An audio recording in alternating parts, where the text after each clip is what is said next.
Welcome back. New day, new job. And the job we're at today, well, we're getting a little bit of summer prep done. When I mean summer prep, we're actually just organising machinery here for the first part of this video. And as you can see, look what's on the 54. And fits like a glove. Actually looks quite good on the 54. I thought it'd look big and clumsy, but it doesn't. Definitely does not. So the stands are down because we're literally only moving it. So don't be getting excited. No, we're cutting no grass at the minute because it's very wet. It has rained quite a lot in the last few days. Today is Tuesday, what, 17th? Better get it right. The 17th of May. Although our grass is growing well, it needs another little bit of time because it's grown very, very well, and we're letting it bulk up a little bit. But it's very wet also. It's been raining quite heavy, so grass is very wet. There's no silage happening at the minute. At the minute, all I'm doing is I'm clearing up around the front of the silage pit. I also want to get this pit all washed down because we're not feeding any more silage now. Animals are outside, so all the feeding is done. So last weekend, Saturday and a bit of Sunday, I put the head down. I got a serious amount of work done, and you can see the shed we're standing here now is washed. The other shed over there is washed as well, and there's machinery after being put into it. But you may notice that I removed the timbers inside the shed. Well, the reason I do that is, well, firstly, I wash them and I stack them up there, and then also take them off because we want to put machinery in here. And that's what we do. We put our later machinery in here on the slats. So the mower, although it's not going to be in here for very long, I'm going to sit in here out of the way where we start cleaning up the yards and things just to keep it out of the way. But it'll be coming out soon again when we get out our first cut. So I'll be servicing that very soon. But for now, it's going to sit in here. So that's it. That's the job at hand. Let's get at it.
One thing I definitely will say, the sooner I get the camera back on this loader, the better, because I miss it big time. I didn't want to put it back on because we want to get this loader refurbished, painted, but you know what, the next free chance I get, I'm going to put the monitor back on this tractor. I'm going to put brackets specially for the camera welded onto that loader, and I might fit it and I mightn't, but I'm going to get it all set up because it's a big miss just not being able to see what them forks is, and there's no point in it laying in the cabinet and me trying to guess where the forks are. It needs to be on the loader, so that's the job. I'll make priority. I'll not be filming it or anything, because you've seen it before, but it definitely come back on this loader. So I'm just tucking these things in here out of the way.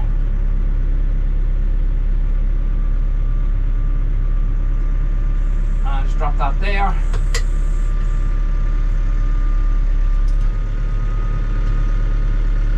A little twist, straighten it up. There we go.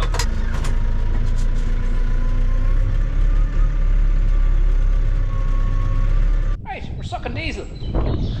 That's the fert spreader away, the box away, the rake man, the mower, and the front loader bucket. Well, I don't know why I stuck that in there, but yeah, it's in. What I'll do is I'll put the hedge cutter here. I'll just sit lovely here in front. But one thing I will say now we are here, you probably never see this. And there's a good reason for it. I never have any use for it anymore, and to be honest with you, I was half thinking of selling it there at Christmas time. And my father says to me, no, the minute you sell that, you'll need it for something. But I haven't used it in so long. It's been just laying about doing nothing. Ever since the bucket went on the front loader, I have had no use for it. No, I'm not going to sell it yet, because I know well what'll happen. It'll only be going down the lane, and then I'll say, geez, I wish I had my box for doing a bit of work. So no, it'll stay there, but it doesn't. It never gets used. It's a bit of a pity. But yeah, it's what it is. So the next job is to lift this fertilizer and throw it into this house here that's nice and dry and floor and it's completely closed in, and I'll keep it out of the elements. A lot of people ask about our fertilizer and how are we getting on and what we're using. We have bought no fertilizer since the beginning, and we have 2 ton here of can. We have another ton under that pallet of can, a big bag of 24, 2.5 silage cut. So we have a little fertilizer there, and you know something, I haven't spread a grain of fertilizer since our first spreading, and I didn't even spread it on all the fields. I'm using slurry. If you see there, the 7.6 is sitting on the laneway. It's after being working this morning, putting out some slurry on paddocks just right after the cows, and it's working an absolute dream. Now we have a serious growth at the minute. It's powerful. Grass is just bursting out of the ground, so we have a surplus of grass now at the minute. That's another little thing we'll be doing soon, is taking out our disc mower and getting it serviced and getting it all set up ready to go, because we're going to need it now very shortly. We normally start topping our fields in around middle of May, because cows normally graze the paddocks out clean up until now. But when grass starts to get stronger, then dung pads start to build up around the fields for maybe 2 or 3 rotations. The disc mower is great because it'll come in and it'll clean that and it'll spread all that dung across the fields. But I have to say, so far the dribble bar has been a really worthwhile investment. And we actually are purposely trying to direct water into our tanks, to keep our tanks full as much as possible, just to dilute all the dung. And our tanks now are pretty full. Seen a much better response from the watery slurry, so just coming along and running across it really quick. It's working an absolute dream, and hardly 2 days goes by where there's not a tank or something going out on a paddock just behind the cows, and that's saving us on this stuff here, because we all know what the story is on that. But then we're going to open this, and yes, before you ask, could you lift the whole pallet? It's not designed to lift that amount of weight. It'd be very hard on the brackets of the loader, and I've no weight on the back of the tractor at the minute either, so I'm not going to do that. I'm just going to lift it in single bags, put a pallet in there and drop them on that. Let's get that done.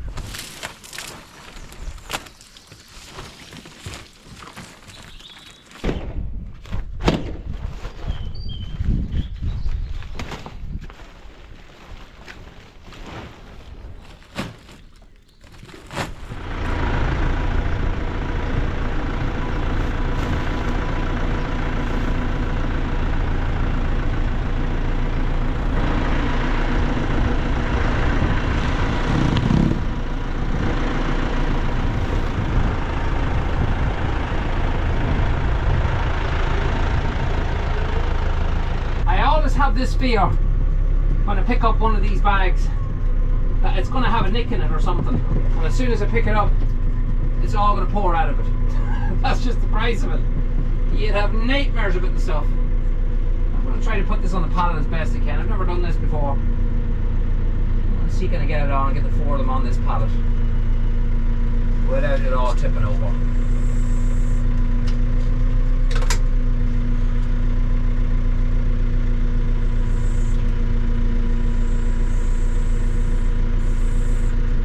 Whoa, I just spotted something. Wait till I show you this. Look at the size of that mama. That is one big ass spider. I never remember seeing spiders that size. And spiders don't really bother me that much. pacify the rest of my family. But I never remember them being that big. Ah, there's it. Where's it? Don't push it. Don't push it.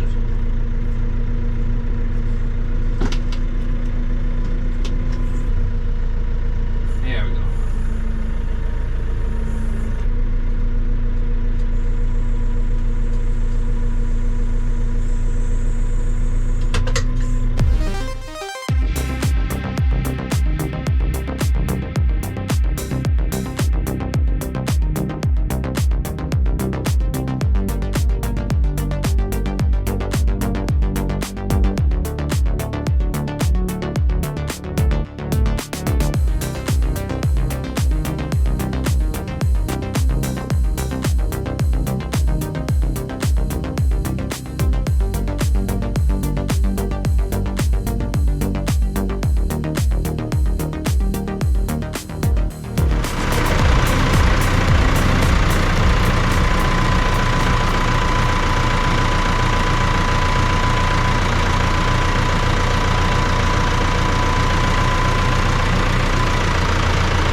That's the plastic gathered up. We put that up for recycling. It's just about to actually pour now at the minute. You can see the big heavy showers are coming. Our building is giving a wet afternoon. So what I'll do is I'll let that get absolutely soaking wet and then I'll sweep it. I'll sweep the devil out of it and then it'll be much easier to wash. I mightn't even have to put the power washer on. I might just hook up there's a kind of a fire hose we have there that hooks up to the back of the slurry tanker and it does the thing much faster. It just minutes you have it done. So that's what I might do because the walls, none of that stuff needs to be washed. But it leaves that job done and it's off the list. Fertilizer just sat in there lovely. This one here I put to the front because that will be used after a silage is cut. But otherwise we're really trying to save it and not use much of it. And so far, touch wood, we're getting away with it. It's only very early in the year yet, but we're getting away with very little fertilizer use.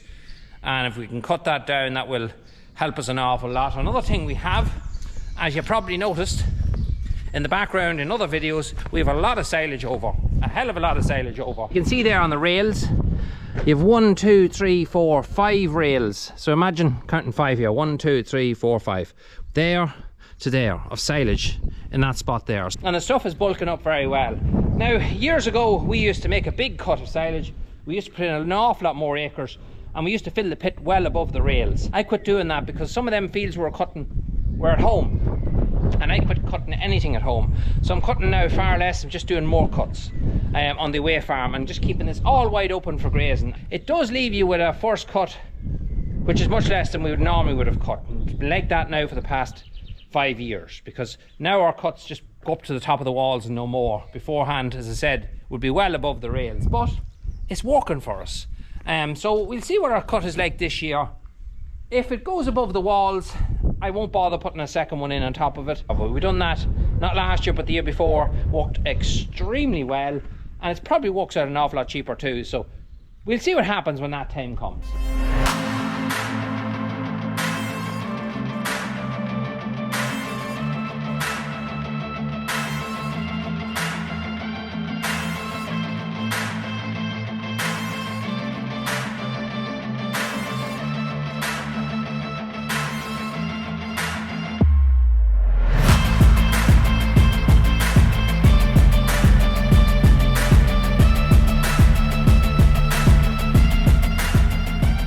So that's that swept, and you know what?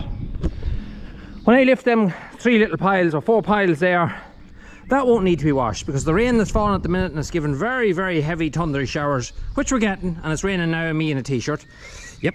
But that rain will actually wash the yard down itself. This little track here, I'll clean up. I'll just clean that out with a spade because there's 2 pipes in there actually to lift them pipes out, and then that'll be it. The next thing we'll be doing is just stripping off the green net, moving the hedge cutter. You know the usual crack, and that'll lay the pit ready for silage. So it's the following day. Last night we had a cow. I mentioned the white cow that was in the shed. Hopefully you can hear me. We've a bit windy here and I didn't bring my mic with me. As always. We have 3 cows out in that field there that used to be in here that we showed before, and we said that they had a calf. And we knew the white one was coming very close. And we didn't guess it too far wrong because we're probably about 24 hours out, and she did calve. She actually calved this morning about 9 o'clock. I left them out in the paddock. I let her calve out in the paddock. I was there with her. I didn't have to really do anything. Well, I just walked in and grabbed the feet at the very end and just helped her get the last little bit out, but really she didn't need me. My idea was I'd leave the calf actually with her for a couple of days, bring her in and make the excess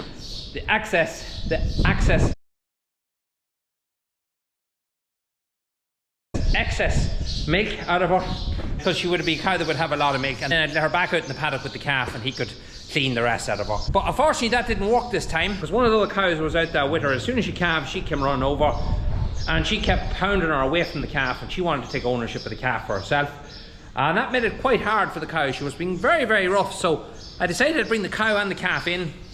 I put them in here and I wanted to leave them together to see what the calf suck.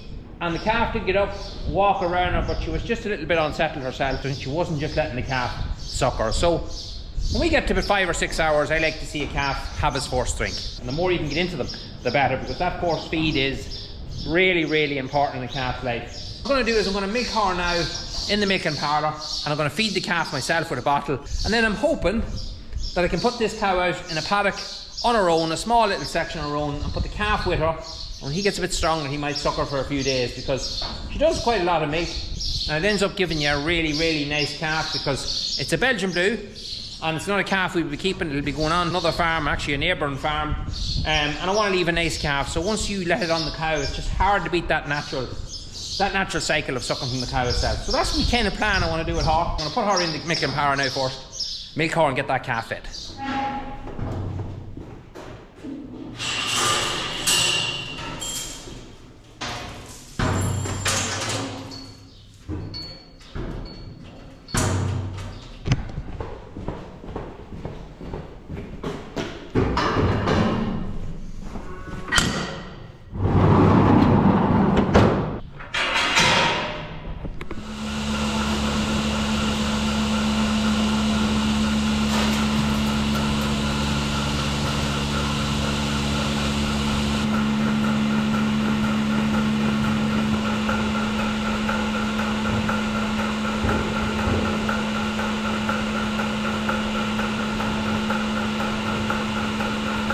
Now, sometimes these Belgian blues can be a nightmare to feed.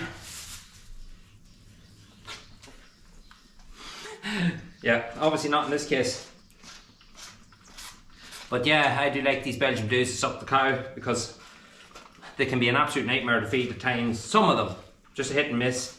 It's just in their temperament and their breed, but thankfully this one's not one of those. And as you can see also, it's far from a small calf. It's quite a big calf, but she's a big cow, no problem handling it, so.